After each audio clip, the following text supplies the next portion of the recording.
उनकी current feeling क्या है, चलिए देखते हैं उनकी करंट फीलिंग क्या है। अगर किसी ने अगर किसी एक इंसान का चेहरा इस वक्त आपके दिमाग में बार बार आ रहा है, अगर आप सोच रहे हैं कि उनके दिल में आज भी कुछ बातें, आपके दिल में आपके लिए कुछ बाकी है, सब खत्म नहीं हुआ है, तो शायद ये रीडिंग सिर्फ और सिर्फ आपके लिए। चलिए देखते हैं आज की एनर्जी।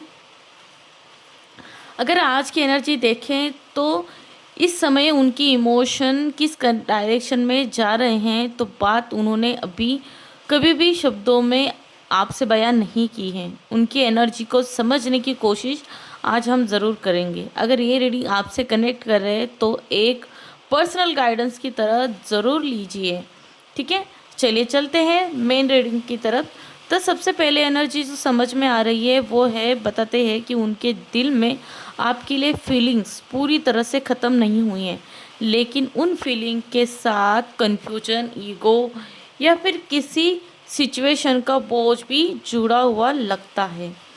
मुझे लगता है कि वो कई बार आपको याद करते हैं, लेकिन हर बार उनके दिमाग, उनके दिल से कह जाता है अभी नहीं, वेट कर रहे हैं किसी चीज़ का, या फिर दिख रहा है कि उन्होंने बाहर से खुद को स्ट्रॉन्ग दिखाने की कोशिश की है।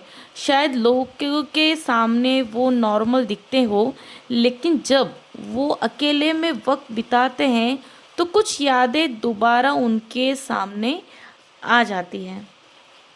एनर्जी ये भी कह रही है कि उन्होंने आपके साथ बिताए हुए कुछ इमोशंस, कुछ मोमेंट्स को अब अलग नज़रिए से देखने शुरू कर दिया है। मतलब पहले जहाँ उन्हें सिर्फ प्रॉब्लम दिखती थी, अब उन्हें आपकी वैल्यू समझ में आने लगी है। वो किसी दूसरे के साथ जब रहते हैं तब आपकी वैल्यू उनको बार बार समझ में आ रही है। लेकिन एक और बात भी नज़र आ रही है कि उनके अंदर किसी बात का डर तो ज़रूर दिखाई दे रहा है।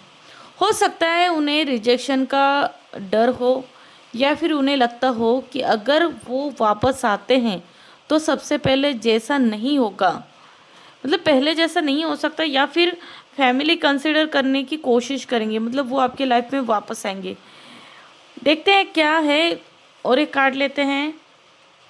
एक और एनर्जी भी मुझे यहाँ पे स्ट्रांग फील हो रही है कि उन्होंने आपको इमोशनली अंडरस्टैंडिंग किया था। शायद उस वक्त उन्होंने लगा कि हमेशा उनके साथ रहेंगे, लेकिन जब डिस्टेंस आया तब उन्हें एहसास हुआ कि आपकी प्रेजेंट कितनी इम्पोर्टेंट थी। अगर आप दोनों के बीच नो कांटेक्ट चल रहा है तो ये रीडिंग ये ज़रूर दिखाती है कि उनके दिमाग में आपका चैप्टर बंद अभी भी नहीं हुआ है, क्योंकि वो सोच रहे हैं, थॉट अभी भी चालू है।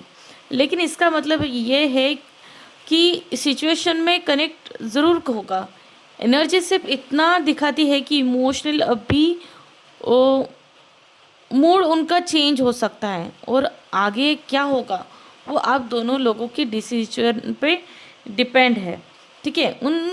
उनके दिल की एक और लेयर भी दिख रही है। मुझे लगता है कि वो अगर बार बार आपको इमेजिन कर रहे हैं, अगर आप दोनों दोबारा बात करते हैं, शुरुआत कैसी होगी। शायद वो मैसेज टाइप करते करते हैं, डिलीट करते हैं, या सिर्फ सोच कर रह जाते हैं। तो ये भी दिख रहा है कि उनके अंदर गिल्ट की एनर्जी है। हो सकता है उन्हें किसी बात का अफसोस हो, चाहे वो कभी एक्सेप्ट ना करें। ऐसी बहुत सारी चीज़ है जो वो चाहते हैं, ठीक है। अगर अगर आपने खुद को हील करना शुरू कर दिया है तो ये एनर्जी तक उन उन तक भी किसी न किसी तरह से पहुंच रही है। कभी कभी जब एक इंसान बदलता है तो दूसरा भी उस बदलाव को महसूस करता है, और कहीं ना कहीं ये बदलाव आप दोनों की तरफ देख रहे हैं। यूनिवर्स गाइड कर रहे हैं कि इस वक्त सिर्फ उनकी फीलिंग्स पर फोकस करने के बजाय अपनी इमोशन पीस को भी उतना ही इम्पोर्टेंट दीजिए, उतना ही भी वैल्यू दीजिए। जब आप अपनी वैल्यू को पहचानते हैं तब रिलेशनशिप का जो डिसीजन है, आपकी ये जो सिचुएशन है, भी ज़्यादा क्लियर रहती है। अगर आज की रीडिंग सबसे बड़ी एनर्जी देखती है, अगर देखें हम, तो कुछ इमोशन चुप हो सकते हैं, लेकिन उनका होने और उन पर एक्शन लेना अलग बात होती है। इसलिए अपनी खुशी और सेल्फ रिस्पेक्ट के साथ डिसीजन पर थोड़ा सोचिए। जो रिश्ता आपके लिए सही होगा वो रिस्पेक्ट, ऑनेस्टी और क्लियरिटी के साथ आएगा। अगर ये रीडिंग आपसे कनेक्ट हुई है तो प्लीज़ कमेंट ज़रूर लिखिएगा। मैं आपसे फिर मिलूँगी ऐसे ही यूनिक टॉपिक के साथ। प्लीज़ अभी के लिए लाइक करें, फॉलो करें, सब्सक्राइब करें।